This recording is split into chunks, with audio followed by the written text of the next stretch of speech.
worth a few bob then, your uncle. Looks like he is. Stunning. Just beautiful. Well, best of luck anyway. Thank you. Oh, that's all right. Oh, it's been a pleasure. If ever you want a taxi in a hurry, emergency dash to the airport, escape the rallies, just let us know. All right. But I think it's going to be fine. John. See you then. Bye. Bye. Hello there. Can I help? Oh, I hope so. I'm looking for Rex Masters. Oh, I don't think he's surfaced yet. Oh, okay. Rex isn't a great early riser. Miles King, I help out in Rex's garden. Pleased to meet you. I'm Faith Alexander, Rex's niece. From Philadelphia with 2 sons at college. That's right. Has he mentioned me? Yes, he did. You're supposed to be dead. Rex! What the hell's going on? Rex! Wake up, you bastard!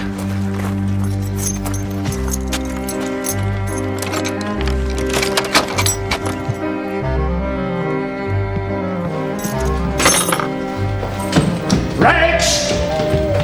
I'm coming home! Rex! Rex!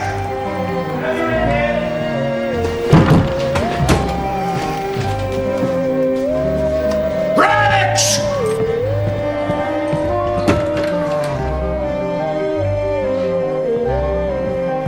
Rex?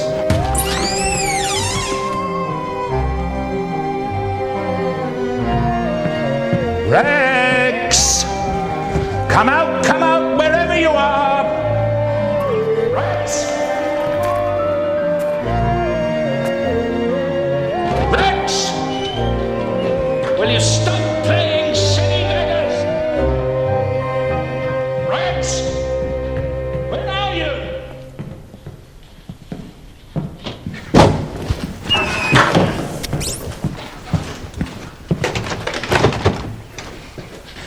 You arranged a time? 11. We spoke just yesterday. Excuse me, when you said...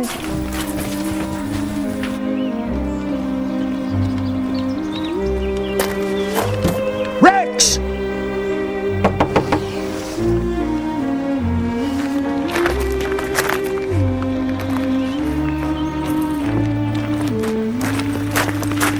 Don't know about you, I could do with a drink.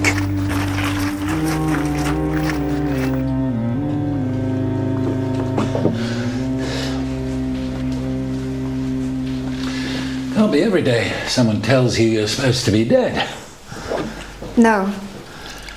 There was a plane crash, in case you're wondering. Entire family wiped out. All of you. You, your 2 sons, husband. I take it they're alive as well, are they? They're fine. Look, there must be some kind of mistake. Oh, no. I think this has all been very deliberate. But why? Who knows with Rex? You obviously don't know your uncle that well. Janet, yeah. Got a bit of surprising news for you. Rex's dead niece has turned up. I'm sorry? He's exiled himself this time. Faith Alexander, Rex's niece who died hideously in a plane crash a year ago. Yeah, she's alive. And she's here in Rex's house asking where he is. Oh my God. You haven't seen him? No. You are sure it's her? Oh, yeah.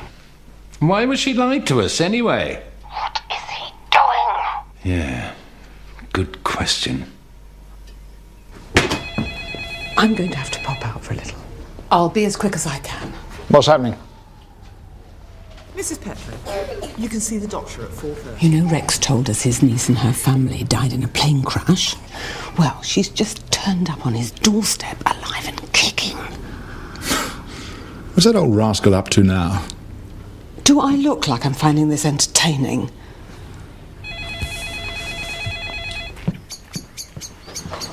Any Sorry? He's too embarrassed to show his face. This is more than a bad joke. Gosh, you must be Faith. This is Janet, Rex's housekeeper. Well, cleaner, really. You look just like your picture. Oh, this must be so weird for you. I mean, Rex has got his mischievous side, hasn't he? Excuse me. My picture? You said I look just like my picture. Well, yes.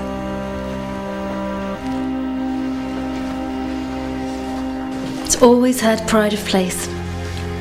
No one in my family has been in touch with Rex for 40 years. How did he get this? And who's this? That? Well, that's Rex.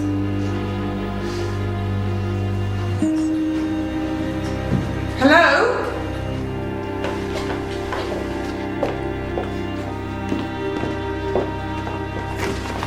Where is he? Still no sign. This is Faith. Faith, this is Eileen. She helps Rex out with the cooking. We all do our bit, or try to. What's all this about? I have no idea. But I really need to telephone my husband. Excuse me.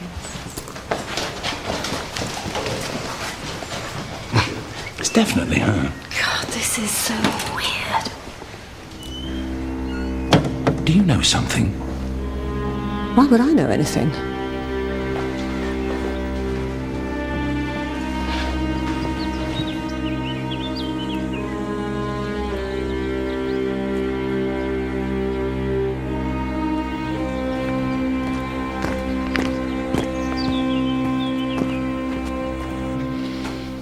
He just doesn't want to face us. So you think all that was just for sympathy? Oh, I can't believe it. And I think he would have left a note. He wouldn't just not be here, surely. What's going on? I saw your car. Rex has disappeared and his dead niece has turned up. Nobody knows where he is.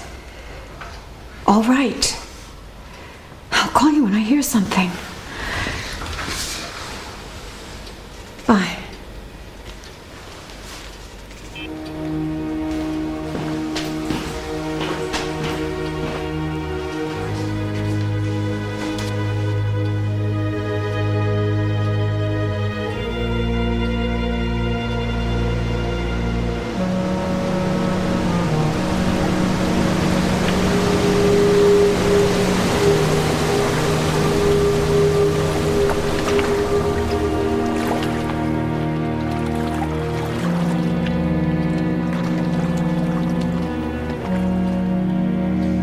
Maybe he had one too many and nodded off somewhere. Oh, it's a bit early. Perhaps we should call the police. Oh, hi, Faith. This is Jeremy, my fiancé. You think we should call the police? We're just covering all the options, Faith. We're not saying that something's happened. He can be a bit unpredictable. At times. It's probably all for the sake of a grand entrance. Perhaps I should call them. Any mention of Alzheimer's? They didn't say anything. You think he's gone for a wander in his dressing gown? Well, might explain his confusion over nieces and plane crashes, mightn't it? We've made all the usual checks, and there are a few coincidences. And he's quite a wealthy man. I don't know, it seems a bit iffy. Do you want to check it out? Yeah, I do. Okay, off you go. See what we can dig up. Yes, sir. No. Her husband's in London on business. They flew over together, apparently. And what about Mr. Masters?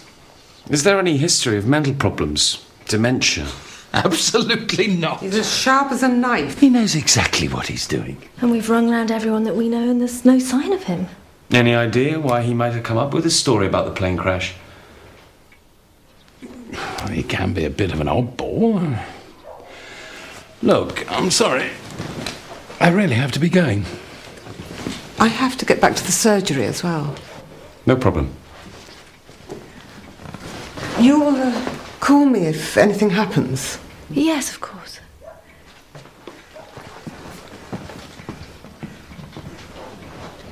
So, what else can you tell me about Mr. Masters? What's he like? He's an old-fashioned charmer, really. Artistic. He was quite a well-known society photographer. Wealthy. Actually, I think the money's running a bit low. At least that's what he's saying. We spoke yesterday and he said, see you tomorrow at 11. But then there's this plane crash thing. He couldn't have confused it with another one involving other members of the family? There is no one else. There was nothing he said when you spoke to him on the phone. Nothing unusual. He didn't seem odd or out of sorts. I don't think so.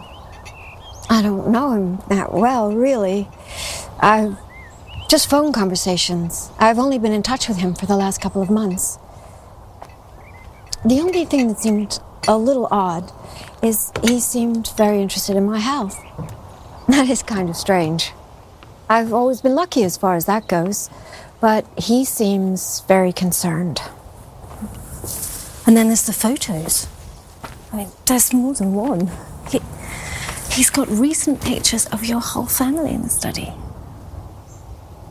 Well, as far as I know, my Uncle Rex hasn't been in touch with anyone in my family for over 40 years. Not until I got in touch with him a few months ago. He and my mother fell out before I was born. It was a big family feud. Have you spoken to your mother about this? No. She died 10 years ago. I don't understand any of it. I was really looking forward to meeting him. Have you ever found out what the feud was about? It was something that happened when my mother was living in Midsomer Deverell when she was a teenager. Something between my Uncle Rex and my mother's best friend at the time. Who was the friend? She became quite famous. Lucinda Thacker, Mama Lucy of Ethiopia. Lucinda Thacker? Yes, that's right, the famous missionary. I can't believe this. She was Jeremy's mother. Jeremy I met. Yeah, my fiancé. He's the curator of the Mama Lucy Museum. Excuse me. Sir. Are you with them now? Yes, sir. I'm afraid your hunch was right. They found Rex Master's body. Leave your name and number. I'll get back to you. He's still on voicemail. Can I get you anything? No, thank you. What are you going to do? You've come all this way. I don't know. Where are you going to stay? Well, I don't know. Do you think it would be all right if I stayed here? Would you want to? Oh, yes. Yes, I would like to very much. We'll need you to remain in the area for the time being. I'm sure it'll be fine if you stay here. Where was he found? His body was found in the river. The river? Below Crofter's Weir. Are you all right? It's nothing. It's just... the water. How awful.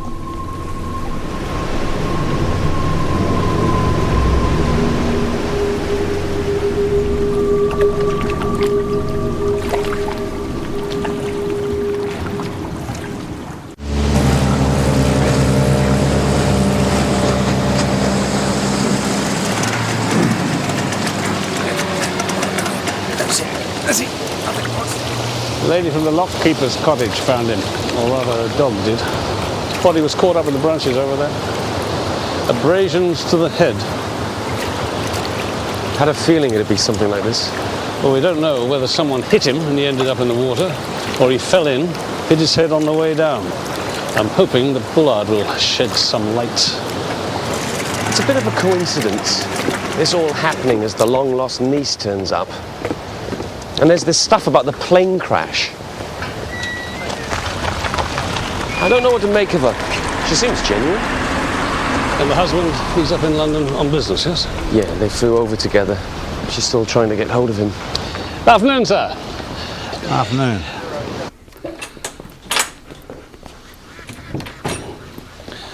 You knew Rex Masters then, Mr. Pierce? That's right. Known him for 50 years, longer. We both have. This is Amy, my wife. Hello there. I'm Tom Barnaby, and this is Ben Jones from Causton CID. I understand that you actually saw Rex Masters yesterday, isn't that right? When Janet phoned, Jack wasn't here, so I said we hadn't seen him because I didn't know Jack had. What time did you actually see Rex Masters? About 8:30. We often saw him on his evening stroll. He loved it down here. And he'd take the same route, would he? I would have said so. Down past the weir, across the bridge, and back along Studland Lane. What's this about the niece turning up? She's alive, and the rest of her family as well? Yes, that's right.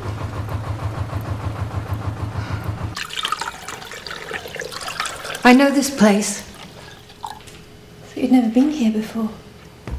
When I was young, my parents put me in boarding school over here. My mother came and took me out for the day. She took me to a river. It looked like this. That's Crofter's Weir. It's where Rex's body was found. Hello? I'll go.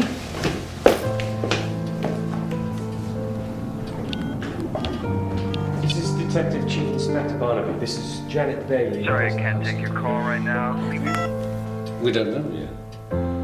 But until we find a cause of death, we have to treat it as suspicious. This is Faith, Rex's niece from America. Hello. Well, we'll have to talk to you both in due course, but in the meantime, can you tell us, do you know anywhere where Rex might have left a note? Not suicide. Oh, we have to consider all possibilities. I suppose he might have left something in the study, but I can't believe it. Not Rex.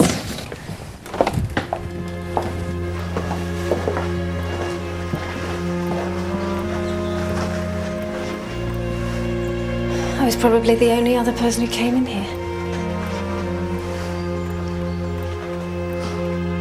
You go back years. As far as Mrs. Alexander knew, none of her family had been in touch with Rex for 40 years. Not until a few months ago, when I first spoke to him. Have you got any idea where he got these pictures from? He didn't say.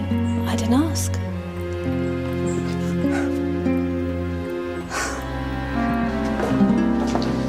Now, I want this room left exactly as it is, okay?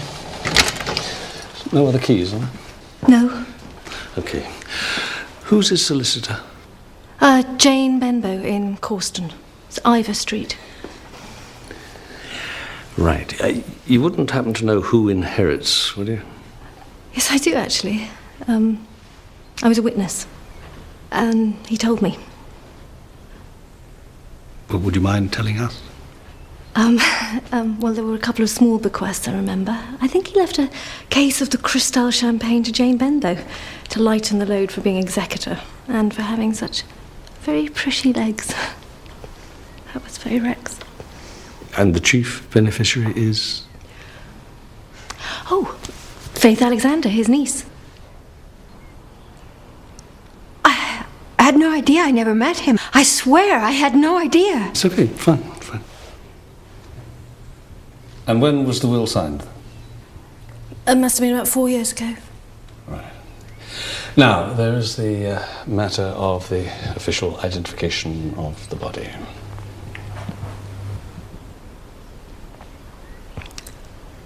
I'll do it if you like. I'd like to be there.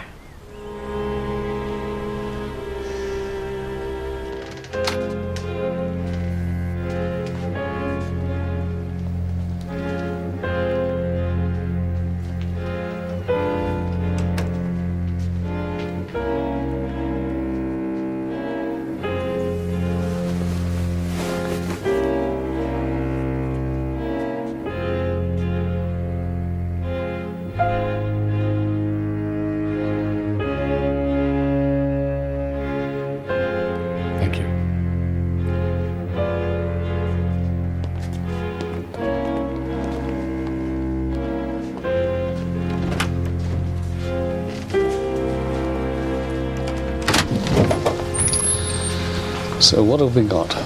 The cause was definitely drowning. I'm not sure about the abrasions, whether they were caused before or after he entered the water. My instinct is before. Oh, and he was hit with a smooth, tubular-shaped object. Could it have been an accident? Suzanne. I'm sure you realise, as Rex's solicitor, I can't divulge the contents of his will. Of course not. But I spoke to one of the witnesses, and she told me that Faith Alexander, well, she's going to inherit pretty well everything. And I wondered if you could just, confirm that for us. But you wouldn't deny it? No. The will was dated 4 years ago. Do you know of any more recent will? Well, up until today, I would have said no, but Eileen Karnak got in touch with me requesting an urgent meeting. I don't know if you know her. She used to cook for Rex. I've met her, a neighbour of his. Yes, that's right. It's clearly regarding a new version of Rex's will. In fact, she's due any moment.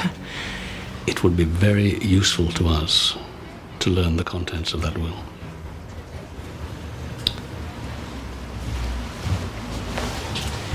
Yes? Your next appointment is here. Send Mrs. Karnak in. Oh, I'm sorry, I didn't realise. Is that a new will?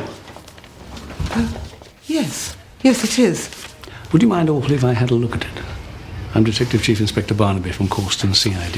Oh, of course. Thank you. It's such a tragedy.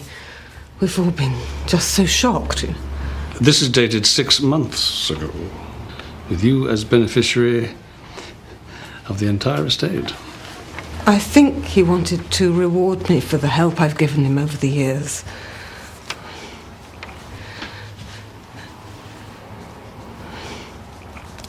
Is it the most recent version, do you know, by any chance? It appears to be. I said it was too much. But, generous to a fault. Dear Rex. Well, I'll leave it with you then, shall I? Don't think there's anything more to discuss. Oh, no, Mrs. Karnak. Mrs. Karnak. Mrs. Karnak, I'd like to ask you if I may... Hello. Oh, I didn't realise that you were busy. We could come back later. What's that? It's, a letter from Rex to be opened in the event of his death. He gave it to me for safekeeping. Actually, it's a bit embarrassing. It's a new will. Ah.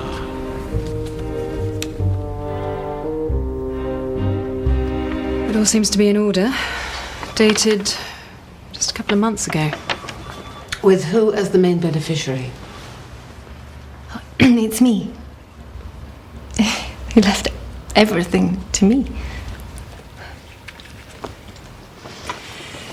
Interestingly, both wills have been witnessed by Mr. and Mrs. Pierce of Lockkeeper's Cottage.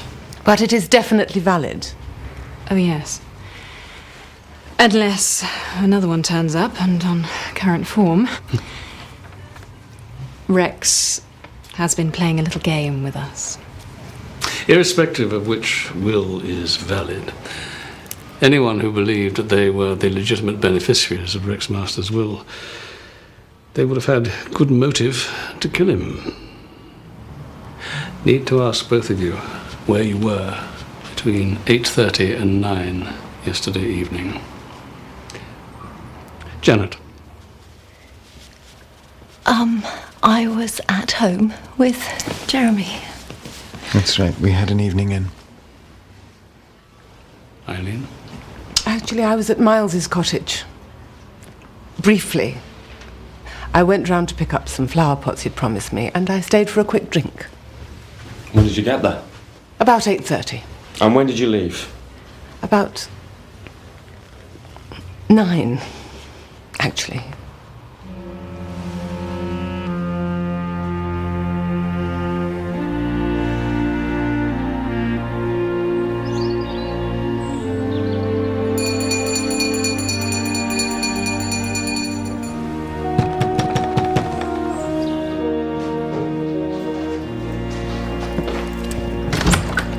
Mr. Barnaby, Mr. Jones. Mrs. Alexander, we've just come from Rex's solicitors.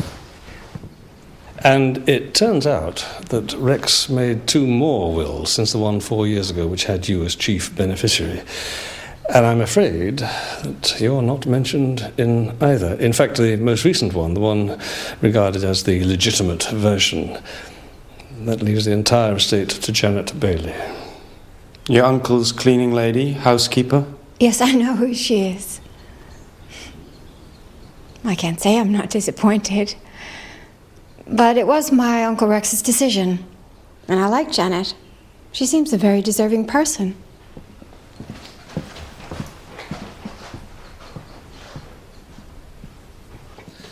I understand that you were in London at the time. Would you mind telling us where exactly in London you were between 8:30 and 9? I was in my hotel room asleep. Jet lag. We'd only arrived a few hours earlier.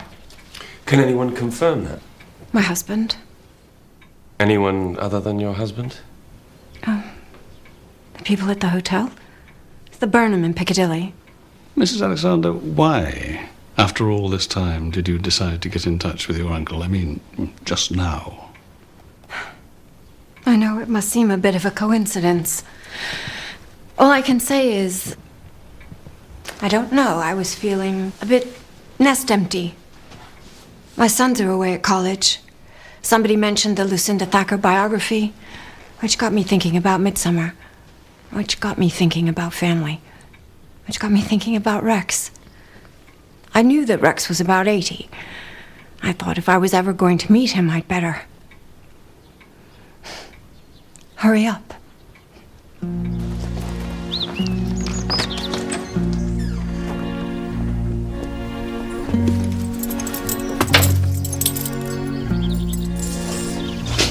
You're going to be quite a wealthy woman.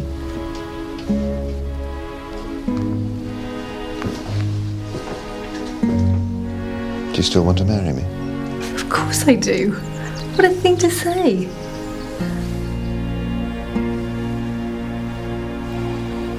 Oh, yes, we witnessed his signature on several occasions. He didn't tell us what the documents were. They were all wills. Seems he changed his mind quite a lot. That's one way of putting it. Another might be that he was fraudulently purchasing loyalty. I loved Rex dearly. But he could be a complete and utter toe rag. Excuse me. This is the Lucinda Thacker biography. That's right. The famous Mama Lucy. Yes, I know who she is. Can I have a word, sir? Would you excuse us, please?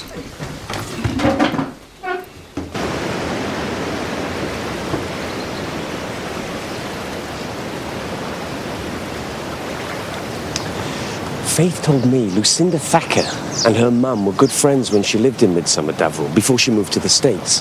She reckoned the reason her mum and Rex fell out was because of something that happened between Rex and Lucinda. Did she say what? Doesn't know, but odds on it's loin instigated, gotta be. If it involved Rex. I don't know if it's got anything to do with anything. Loin instigated.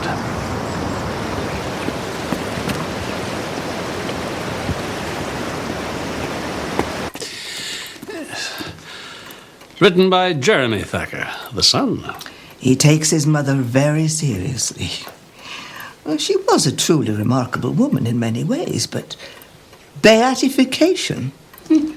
Jeremy's trying to drum up support from the local bishop. We're all very proud of her, of course, but it does feel a bit like a veneration too far. May I borrow this? Thank you. She's not quite the humorless do-gooder the book suggests. She'd have hooted at the idea of sainthood.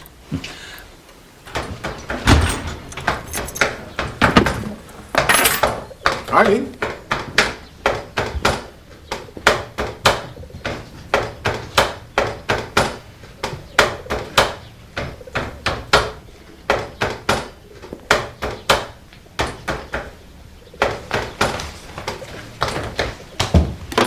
Just stop tidying up. Leave it.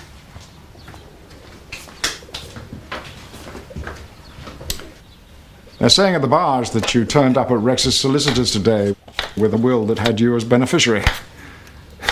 I told them it wasn't true. Why shouldn't it be true? Well, you'd have told me. Why would I have told you? You have to know everything. Do you? Is that it? I have to tell you everything that's going on in my life. You thought you were inheriting all of Rex's money and you never mentioned it. I gave up a career for you and the children. Do you have any idea what it's like being beholden to someone else all the time? Surviving on handouts? Do you? Do you? Like hell you do.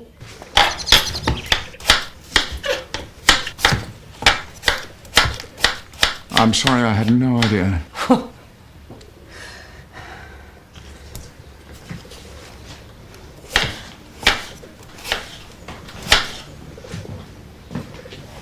Is it true there was another will that made it invalid? Yes, it is. So you don't have to worry.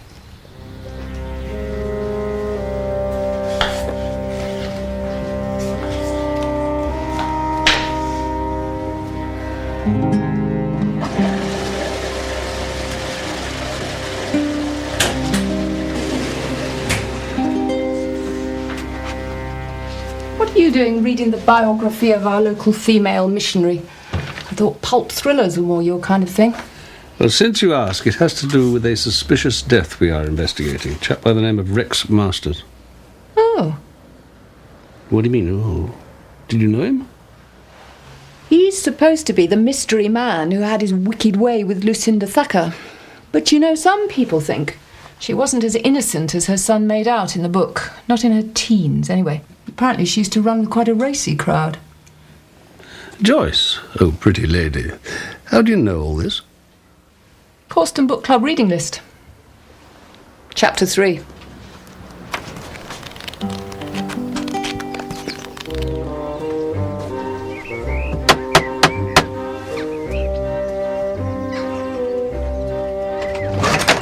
Mr. King, I'm Detective Chief Inspector Barnaby, and you've already met Detective Sergeant Jones, haven't you? Could we have a moment, please? Very well. Thank you.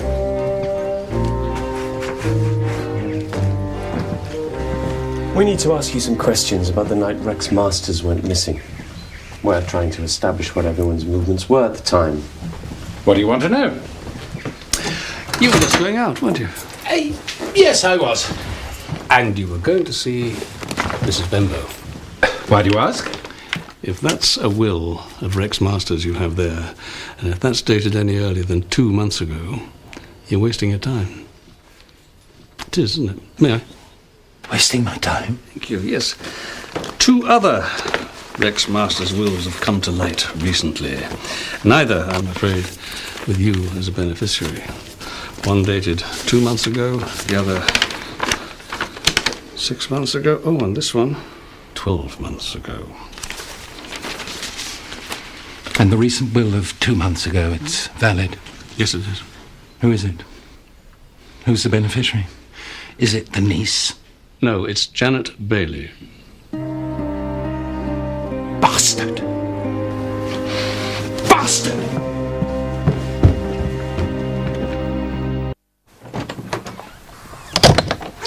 You know, she might not want your help anymore.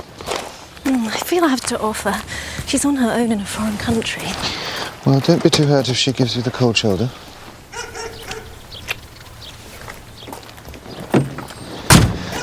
Perhaps you should think of some kind of inventory of the contents. I'm just being practical.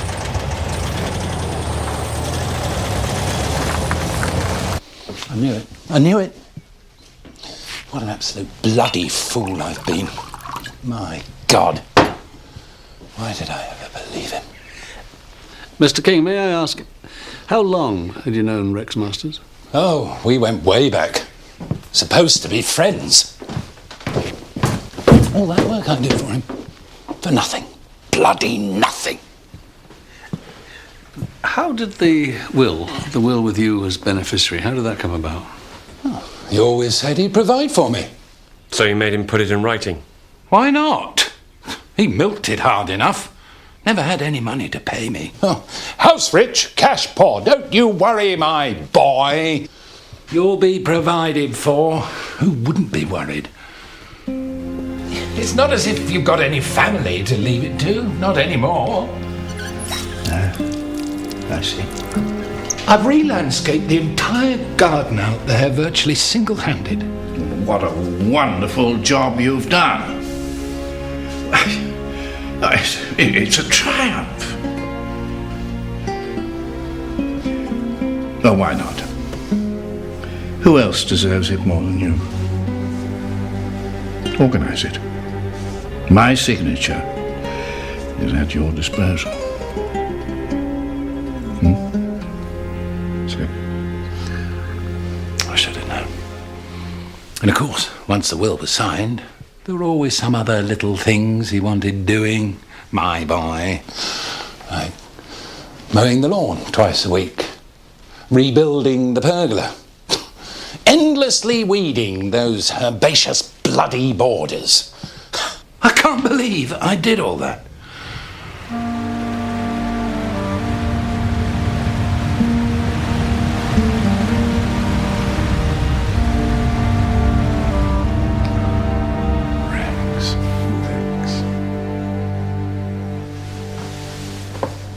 Mr. King, we're asking everyone this, of course. Where were you between 8:30 and 9 on the evening that Rex Masters went missing? I was here. Anyone corroborate that? Well, yes, Eileen, actually. She came over to collect some flower pots at 8:30, which is what we had arranged. She had a drink and then left about 9.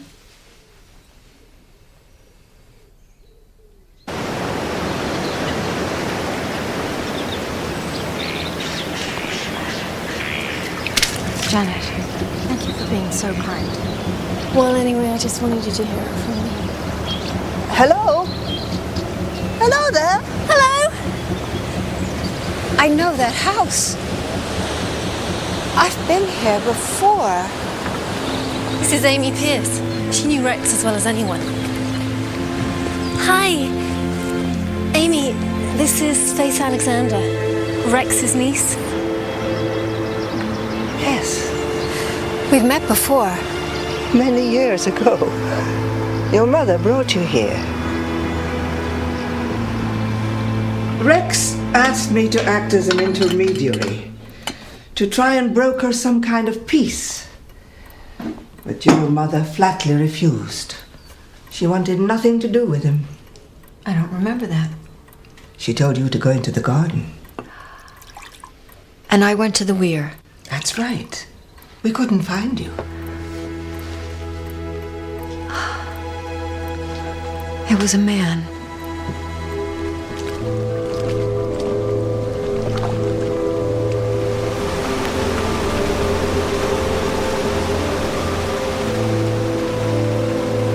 Beautiful, isn't it? Yes, it is. But frightening too. They often go together. For some of us, that is. Mustn't let the fear win, though. Never let the fear win. Huh?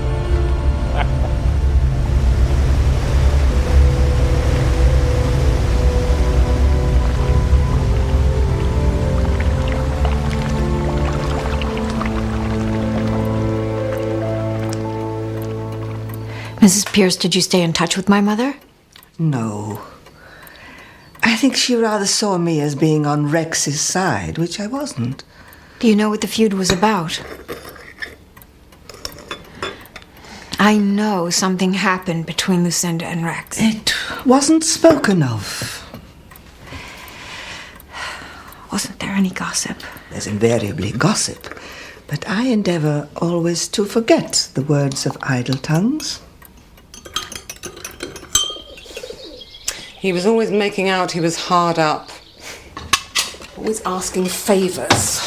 There was always another dinner party he wanted me to cook for.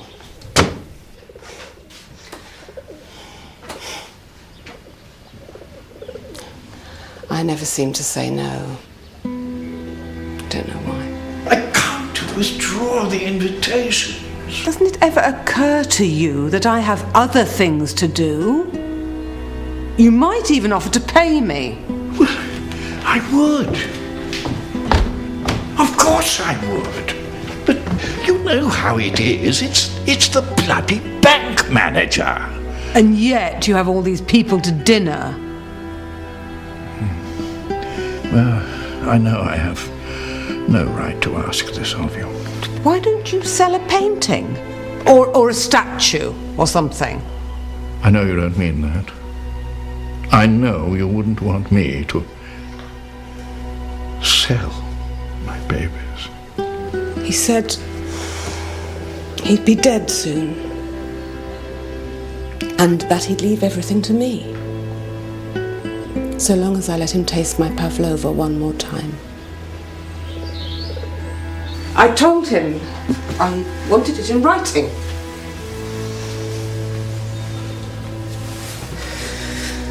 I want that in writing.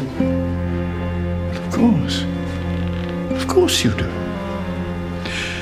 Oh, and the lobster. Now, they must taste the bisque. Oh, you know. If I was just a few years younger, I could lose myself in those dark, dark eyes. We do the paperwork tomorrow. Of course. Can you think of any reason why someone might want to kill him? Any enemies? No. There were a few people who didn't approve of him, his lifestyle. But no enemies, as far as I'm aware.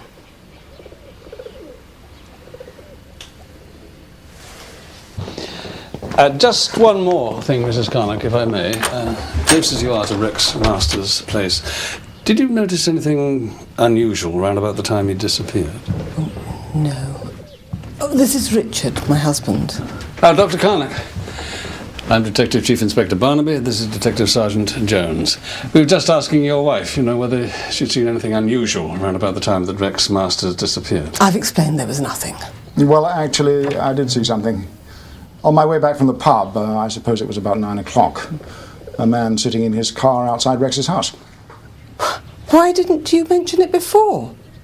Well, nobody asked me before. And I hadn't really thought about it, I suppose. It was a hatchback, blue, I think. Did you recognize him? No, he wasn't particularly distinctive. In his 40s, I'd say. Would you recognize him again? I doubt it. I didn't get much of a look.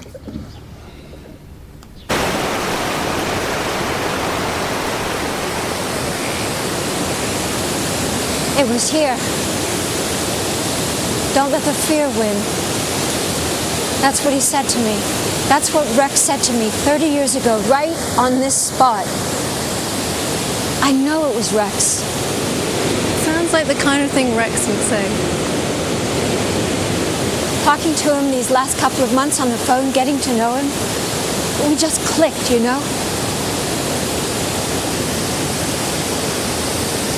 I don't think I've ever clicked with anyone.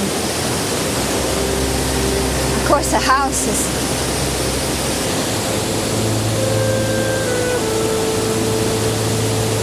I think I let the fear win. My whole life.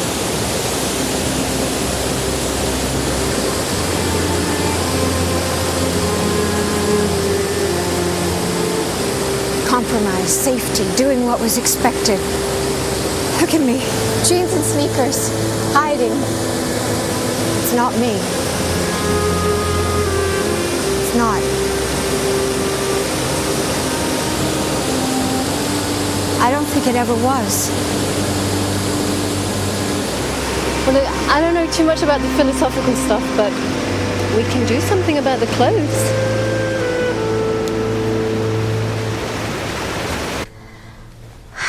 That suits you. Does it? He gave me a few dresses, your uncle. And then there was the underwear. Really? He was very naughty. In what way? He was never very fond of Jeremy. You must promise me not to wear it for him. Don't have wasted on the godly. Only for me. Only when you're here. It'll be enough to know you've got it on underneath. To hear it rustle. Come here. Is there no limit to your depravity, Rex Masters? Oh, there's a limit to everything, my dear. And the end of it all is galloping towards me at breakneck speed. Gather ye rosebuds while ye may.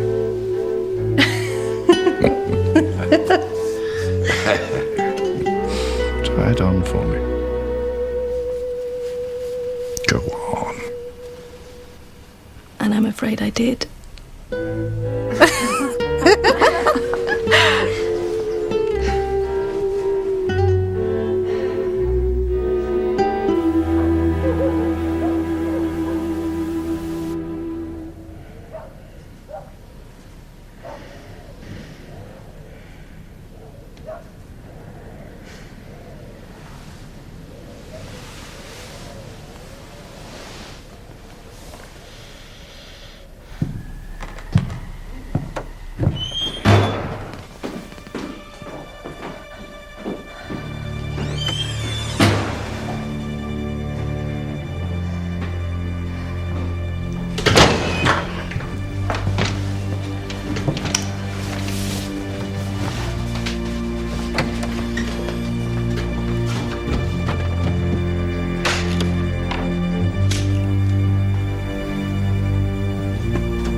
She's a bit shaken, but she seems okay. Yeah. When? When did it happen? About 1 a.m. Apparently she knocked something over upstairs. The intruder heard it and did a runner. Looks like they were trying to get into the study. It was on the floor, just there. It's one of the kitchen knives. You can see the marks where they try to force it. There's nothing obviously missing from the rest of the house. If it was a burglary for monetary gain, there's plenty of valuable stuff they could have stolen more easily. Chief Inspector.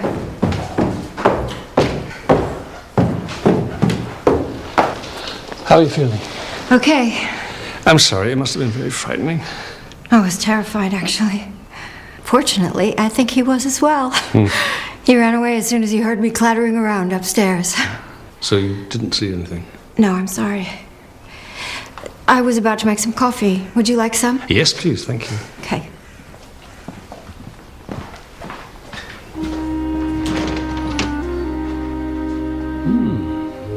Sir?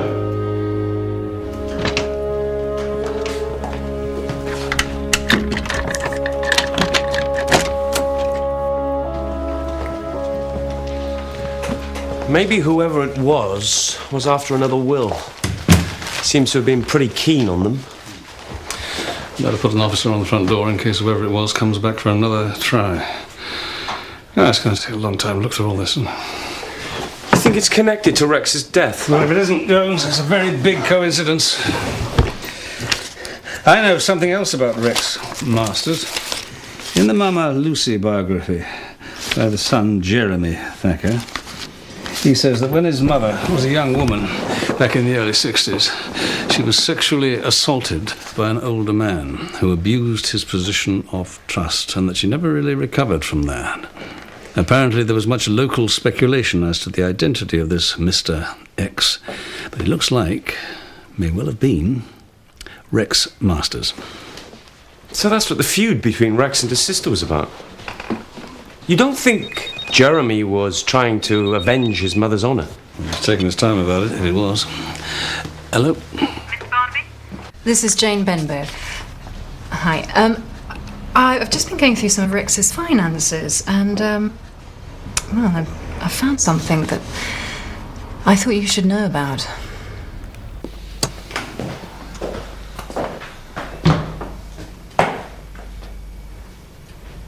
What is it? You told me that your family had had no contact with your Uncle Rex for over 40 years, yeah? Yes. Yes.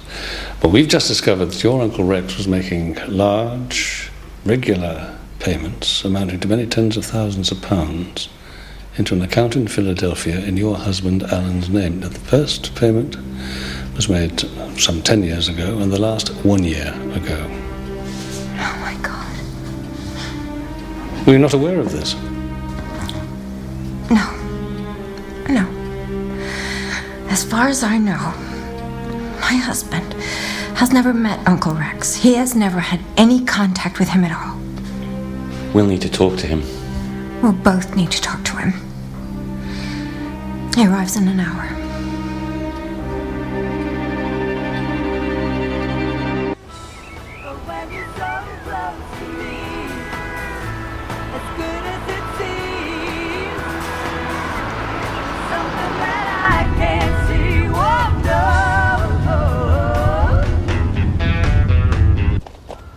It was Rex Masters. That's absolutely definite. So the man who assaulted your mother when she was 17 years old was indeed Rex Masters? Absolutely. I couldn't name names in the book, obviously. The lawyers would have had a fit. But, oh yes, that's who it was. He got her blind drunk and forced himself on her. They call it date rape now. Back then, the shame of it was just too great. Better for everyone to pretend it hadn't happened. Did your mother herself tell you all this? As good as. She didn't like to talk about it, but she never denied it when I asked her. You know he tried to get me to withdraw the book from sale? No, I didn't know that. Said it was a thinly disguised version of himself, which of course it was. Claimed it was libelous, which I knew it wasn't. I got the lawyers to check that out very thoroughly. I said I'd see him in court. So you can see I won't be shedding many tears for Rex Masters. Mr. Thacker, I have to ask you this. Where were you at 1 a.m. last night? At a party in London given by my agent. Why? There was a break-in at Stonecroft House, and we have to ask everyone. I see. We'll need your agent's details for corroboration. Speak to her now if you like.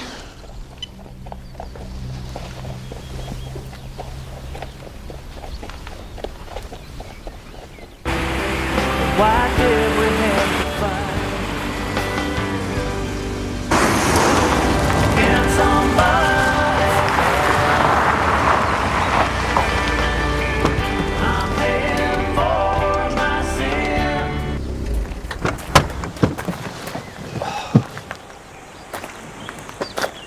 You poor thing. Don't you worry now. Everything will be all right. Now I'm here now. Alan's here.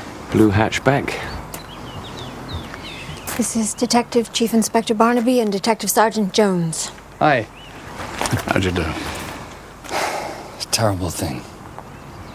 Terrible thing. Something's different.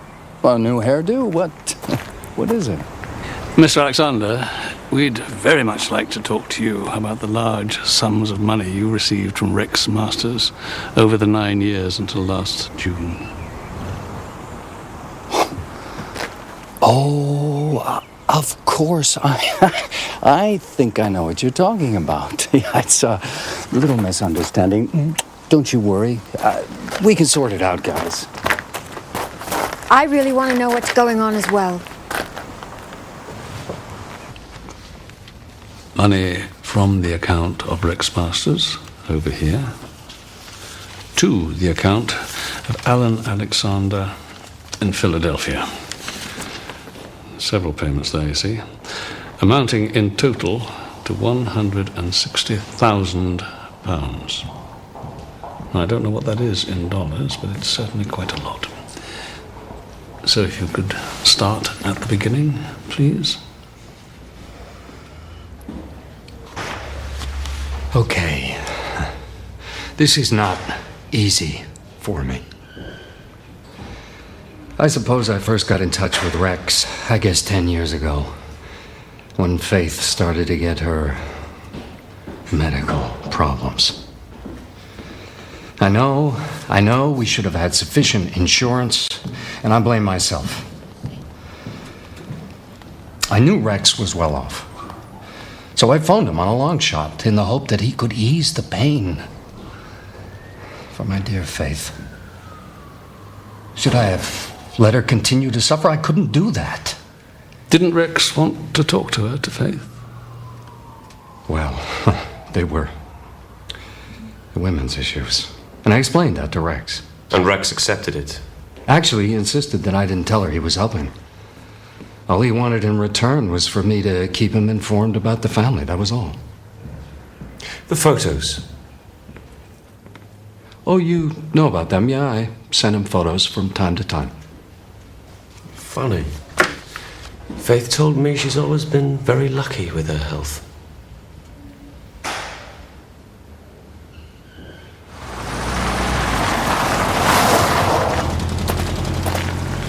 Janet Bailey, isn't it? Yes, what's happened? Is Faith all right? She's fine. We've been in touch with the local police in your hometown, and you've got quite a reputation there. Several failed businesses, gambling problem. Why did Rex stop making payments, Mr. Alexander? The truth, please, this time. Okay. Right. Well, I was over here on a business trip about a year ago, and I came down to see Rex. You met him here in Midsomer? Right. He wanted me to tell Faith that he'd like to talk to her, and I said I would ask her if that would be okay. And you told him that Faith didn't want to talk to him, which was a lie, wasn't it? Because you hadn't mentioned it to her, had you? For obvious reasons. What happened when you told him? Well, he turned a bit frosty. So the family is still adopting the moral high ground, is that it? Well, you no longer exist for me anymore. Rex. No. As far as I'm concerned, you're all dead. I never want to see hide nor hair of any single one of you ever again. Now get out. Go on, get out, get out. Pest. I guess he must have kind of embroidered it with the plane crash story. So when Faith decided off her own bat a couple of months ago to make contact, that must have been very awkward for you. Is that why you killed him? To stop Faith finding out what you were up to all those years? I didn't kill anyone. Okay, Mr. Alexander. Now, I want you to think very carefully before you answer this next question, okay? Someone saw a man of about your age sitting in a blue hatchback which was parked outside Rex's house on the evening that he disappeared. Now, there's a very good chance that this witness may be able to recognize that person and give us a positive ID. So, where were you on the evening you arrived in this country?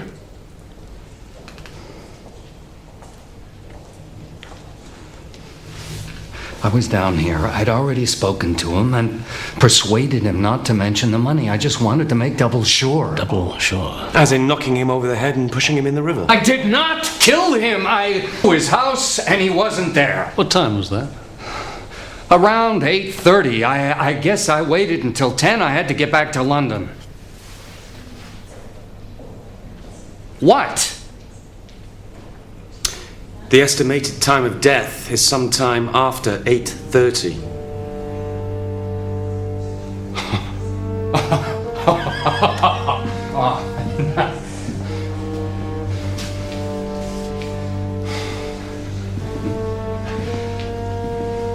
All right. I can see I'm gonna have to tell you. I think I saw the murderer. It's true! And we're supposed to believe you? I am serious. I saw the murderer.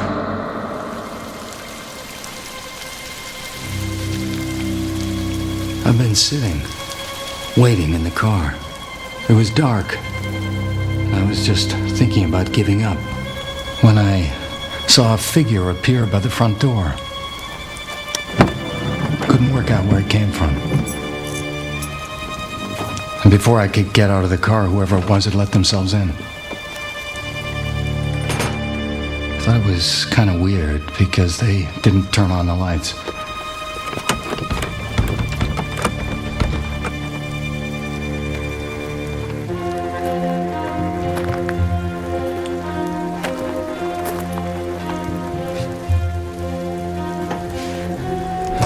They must have heard me because suddenly a flashlight was in my eyes.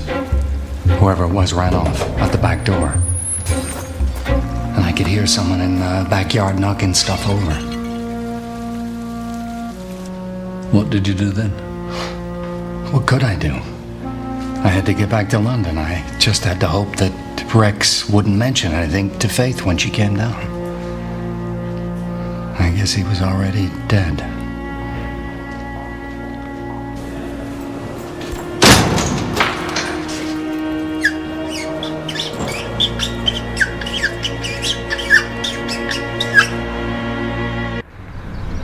Do you think our American friend really did see an intruder, sir? Well, we'll need to talk to the wife, won't we? But if he did see someone, it means there's something in that study that someone wants to get his hands on very badly. The exhibition's on the left and my mother's house is on the right. Oh. Let's go through. Well? I'm thinking about it. Don't take too long.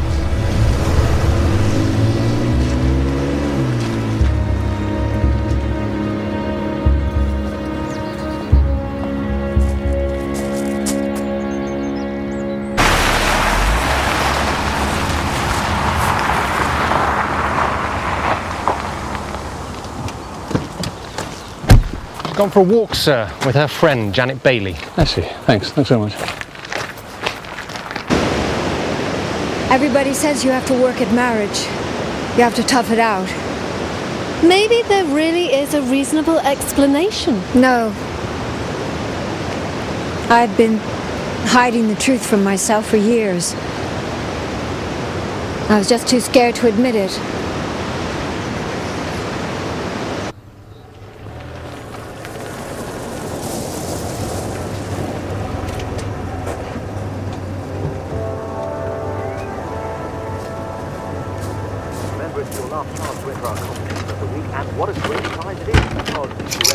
Along with the guests of their choice, they'll be flown first class to Paris for a weekend of 5-star luxury.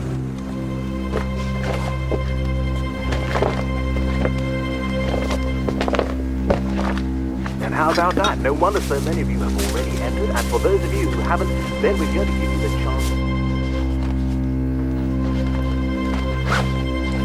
We're going to give you the questions one more time, and they are...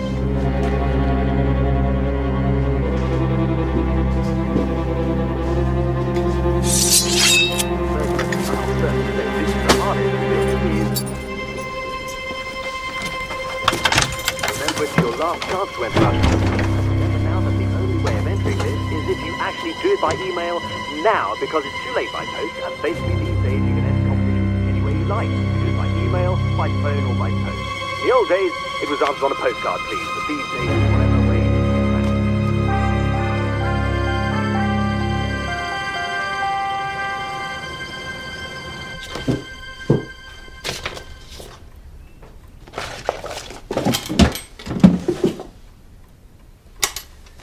Yeah, black and white.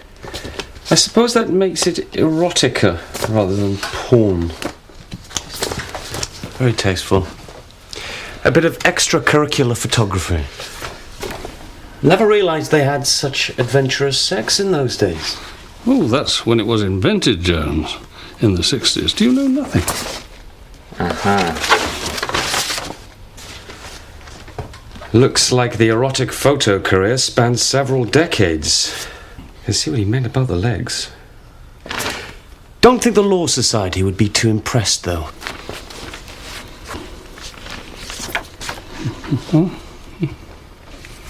It's still they're quite mild, aren't they? Well, there's always the possibility that those are just the warm-up shots. What do you mean? Well, if there were other, more explicit pictures, she wouldn't want anyone getting hold of them. Mr. Barnaby?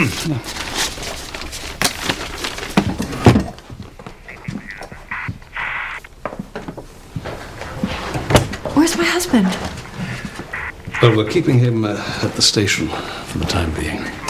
Mrs. Alexander, did you mention to your husband at all what happened last night? I mean, about the intruder trying to break into the study.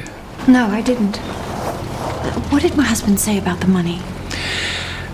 Well, it seems that your Uncle Rex was sending those large amounts of money to your husband to pay for what he believed were your medical bills. $250,000 over 9 years.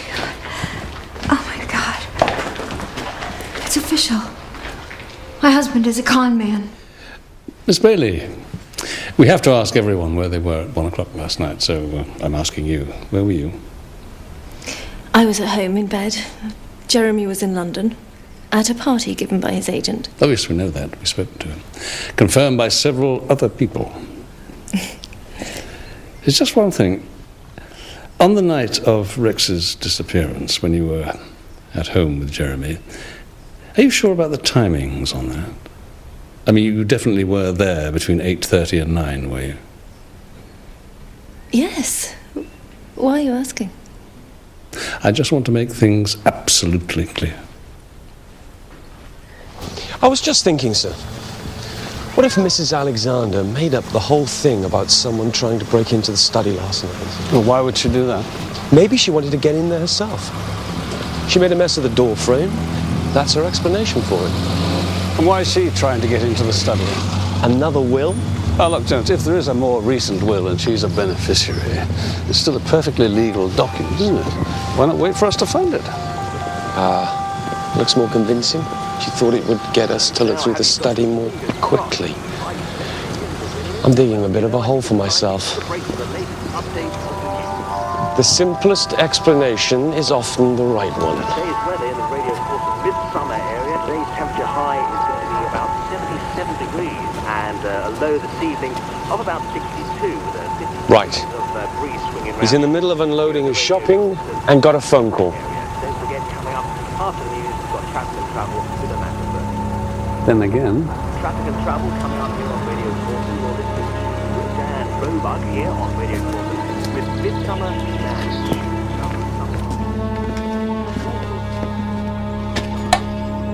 Mr. King?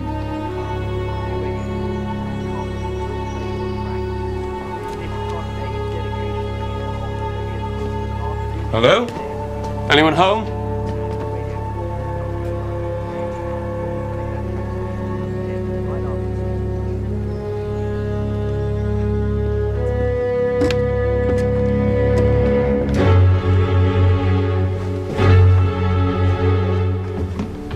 Oh my God.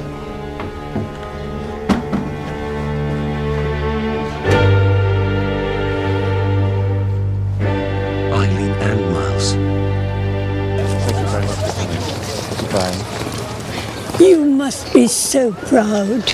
Well, And good luck with the beatification. thank you.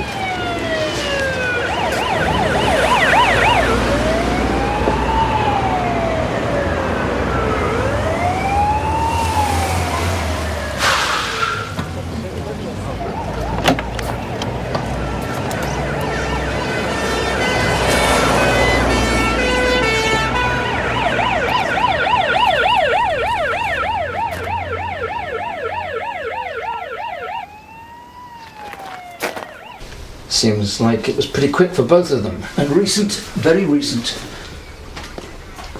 The male died first, and the female shortly after.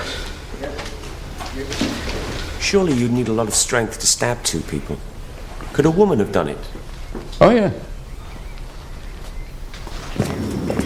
Whoever it was could have gained access via the gate to the back lane and left the same way. No one saw him or her. That's two suspects less anyway. What? I suppose she'll be at peace now. as they say. Not the happiest of people. Not recently. Not with me, anyway. She did seem a bit... What was that? Depression? Emotional problems? Oh, time of life stuff, I think. I suggested HRT once. She came at me with a knife. I put that particular suggestion on the old back burner. Dr. Carnac, have you any idea at all why Eileen went to Miles King's house? Yes, I think I do, actually. Miles rang Eileen yesterday evening and told her he thought he knew how Rex's will favouring Janet might be contested. I think he wanted to get something out of it. I told her not to get involved. Rather looks as though she ignored my advice.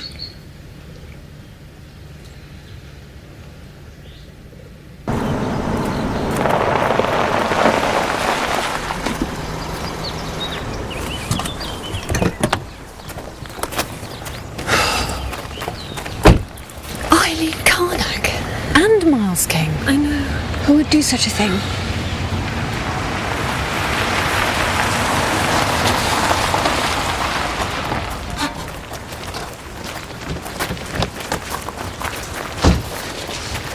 You heard the news? It's terrible. It's awful. Very glad you're here. There's something I want to ask you. Something I wanted to see you about as well. I had a visit yesterday from Miles King. At your offices? It was all in confidence, but in the light of what's happened, I thought I'd better tell you. He seemed to be in a bit of a hurry. Is there some kind of legal principle that bars people from profiting from their crimes? There is, yes. And it applies to wills? Are you suggesting what I think you're suggesting? Does the same principle apply to wills and inheritance? I don't know if it has any bearing on what's happened, but I thought you should know. What was it you wanted to see me about, Mr. Barnaby? I wanted to ask you if you've ever posed for Rex Masters. Oh, right. You did pose for him. He kept copies of the photos, and you're asking me questions you already know the answer to, which means you're establishing whether I'm a liar, and if I am, whether I'm any good at it. Does that make me a suspect? What sort of pictures were they? It's fair enough, I suppose. We're all suspects. They were a little bit risque. And there they are. What a surprise. Excuse me.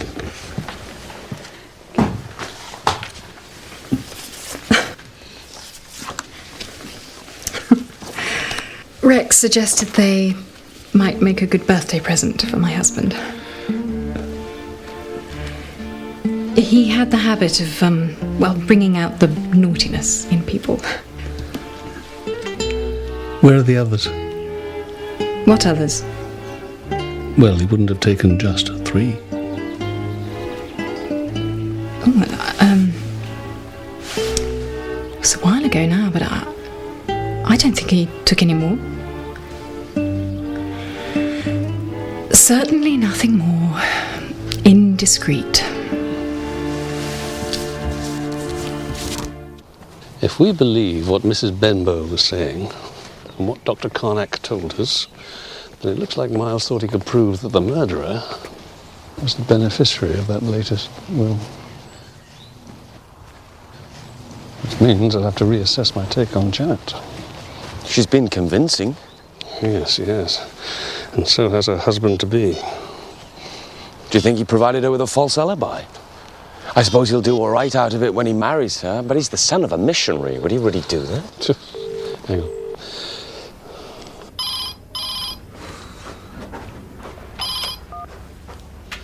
Hello, Joyce, it's me. Listen, remember we were talking about Lucinda Thacker's biography, and you said people were saying she used to hang out with a racy crowd. Well, it's only what I heard. Yeah, can you remember who she hung out with? Well, not really. I think there might have been a mention of a landscape gardener, was it? Landscape gardener. Was that it? Yes, it is. Thank you, Joyce. Bye. Endlessly weeding those herbaceous bloody borders. Could a woman have done it? Oh, yes. Who is it? Who's the beneficiary? It's me. He left everything to me.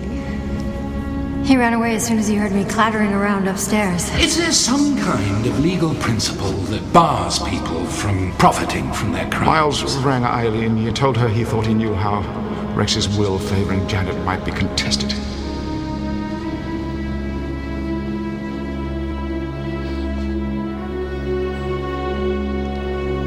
Something I've got to check.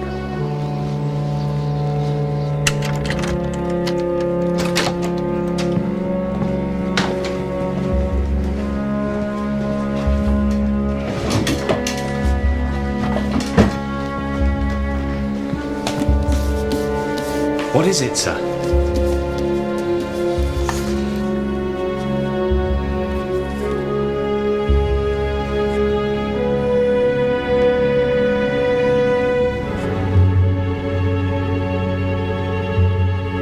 There's someone I need to see.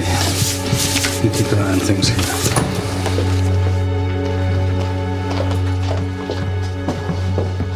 Mr. Barnaby, I heard about Miles and Eileen. Yes. It's terrible. Janet is through there. She's quite shaken up. Mr. Thacker, could I ask you to stay here till I get back? I've got to pop out for a minute. Yes, of course. That's kind. Thank you.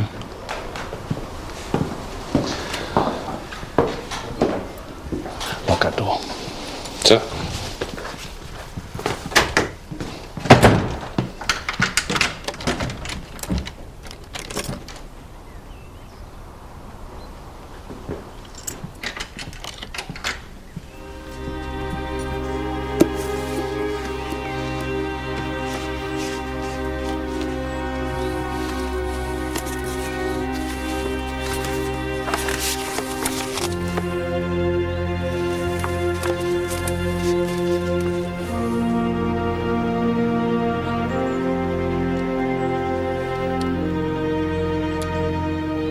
Interesting to note that of all these positions, none of them is missionary.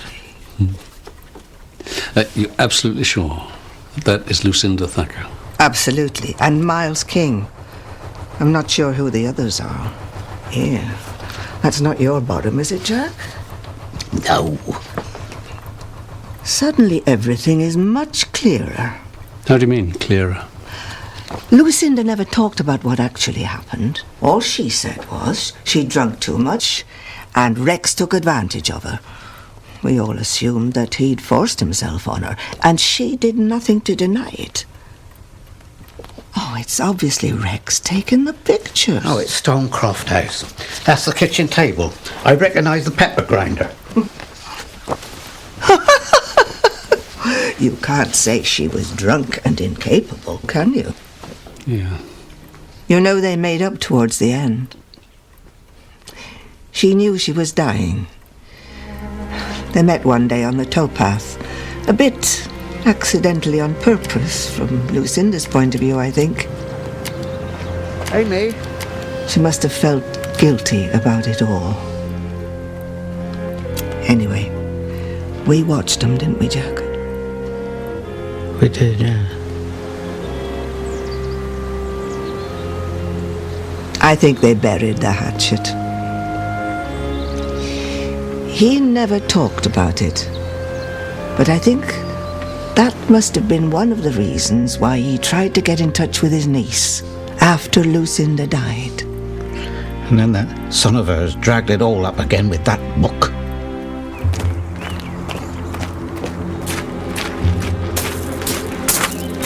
You, with me, sir.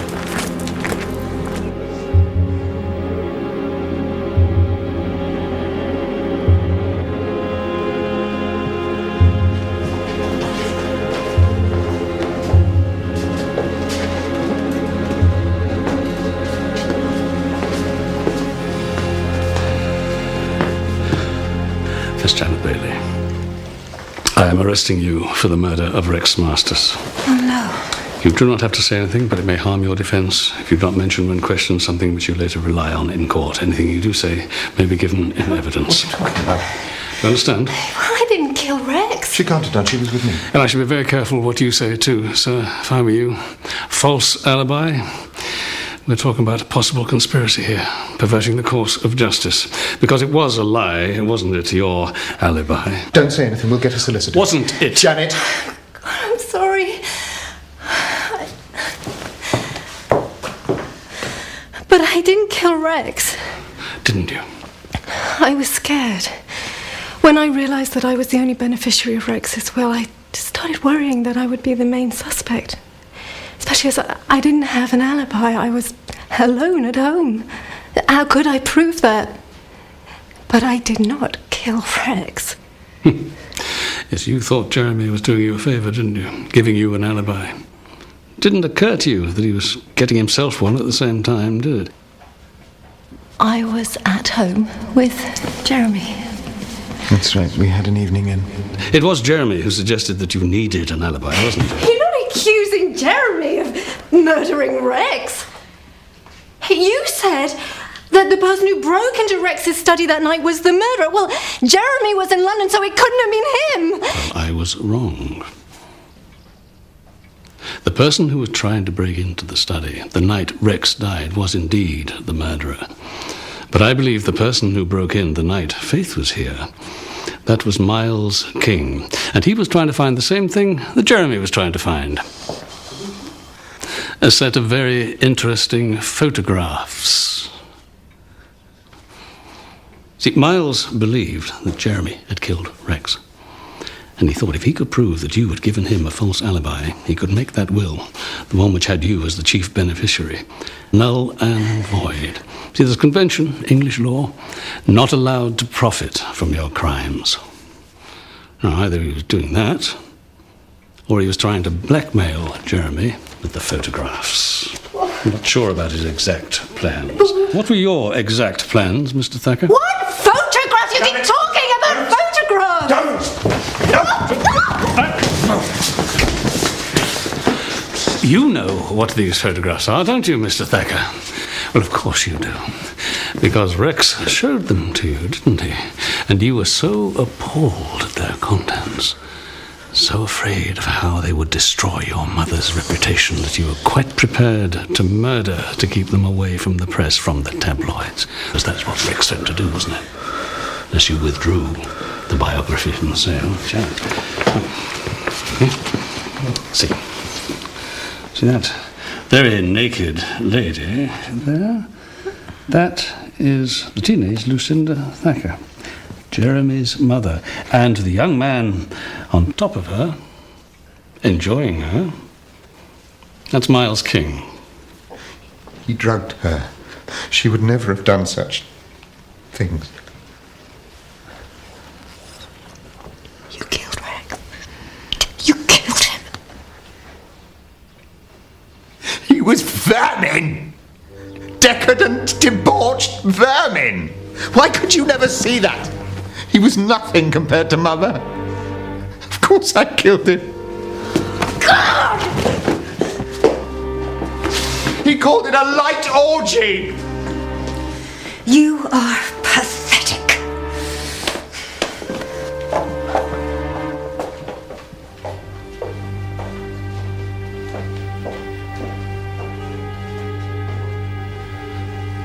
Mr. Thacker? Mr. Thacker? Mr. Thacker? What did Rex say about your mother? Oh, it was lies. All lies. All of it. My dear boy, all I did was encourage your mother to enjoy her full sensual potential. Shut up. We'd had a wonderful, carefree evening, and a small group of us ended up in bed together. Stop it! Well, what's wrong with that? Naturally, I took a few happy snaps for posterity. When she woke up the next morning, you simply couldn't accept what she became. I suppose I'd release the animal within. She couldn't bear the freedom. So she spread some terrible lies about me. But I'm not going to put up with this any longer. I'm not prepared to be the pariah just to keep the hypocrites feeling happily self-righteous.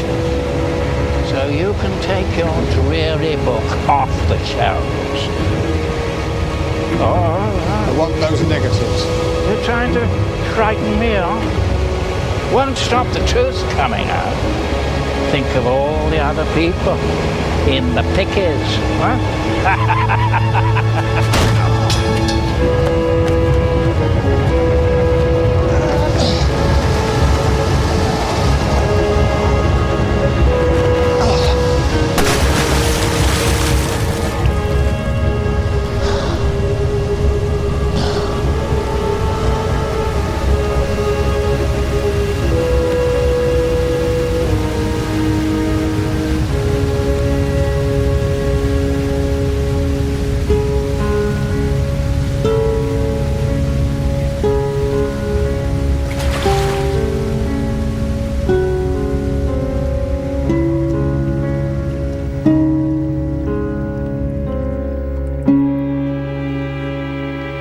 And Miles King, he had to die as well because you couldn't risk him revealing the secret.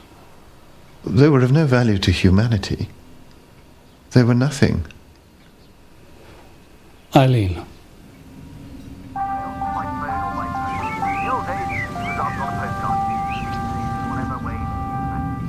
Collateral damage.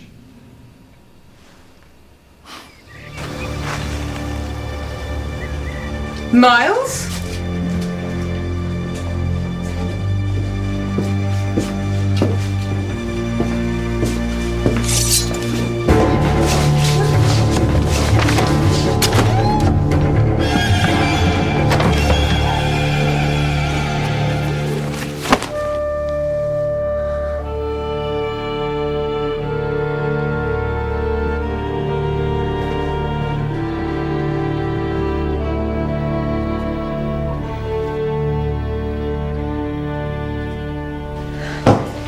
At least you didn't marry him. I married Alan. What are you going to do?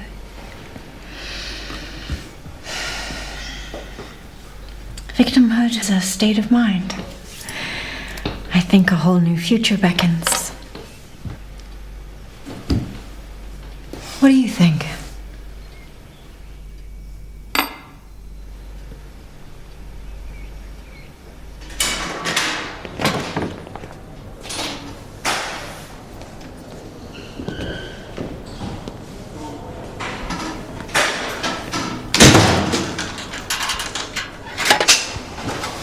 Mr. Barnaby! Chief Inspector, is that you? Mr. Alexander! Yes!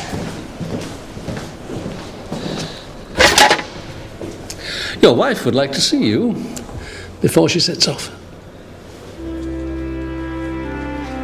The one thing I don't understand is how Uncle Rex is going to explain my turning up alive and well after everything he'd said.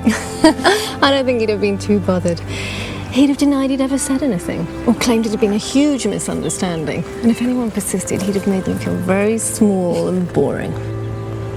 Rex never believed that the truth should get in the way of a good story.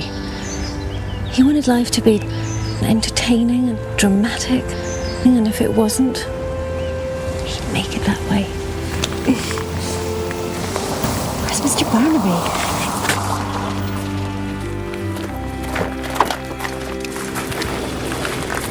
How's it been? Eventful. This is my new friend Janet. Pleased to meet you. Hello. And you look great. It obviously agrees with you over here. Well, yes and no. Here he is.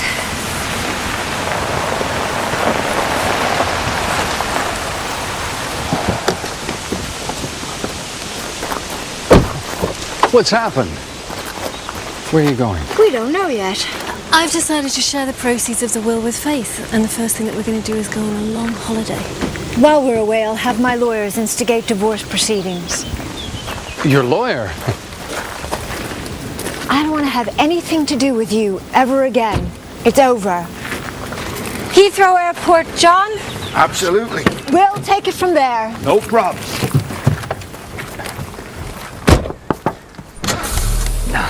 Can't we just talk about this?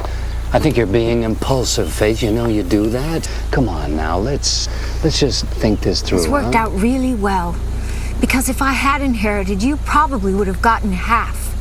Now, while we're out meeting guys and generally living the high life, I'll have the pleasure of knowing that you won't get a red cent. Let's go, John. Yes, ma'am.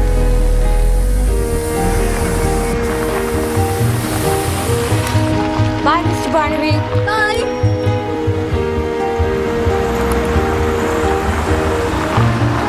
We'll be going now as well.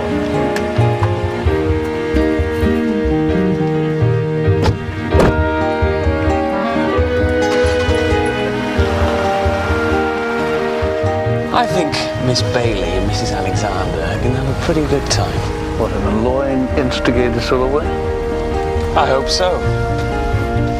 It's certainly on the cards.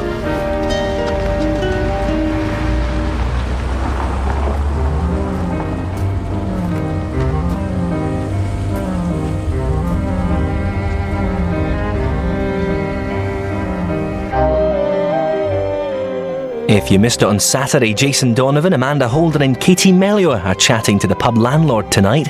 11 o'clock is Al Murray's Happy Hour here on ITV1. Next tonight it's the ITV News, while the judges hit another city in New American Idol over on ITV2.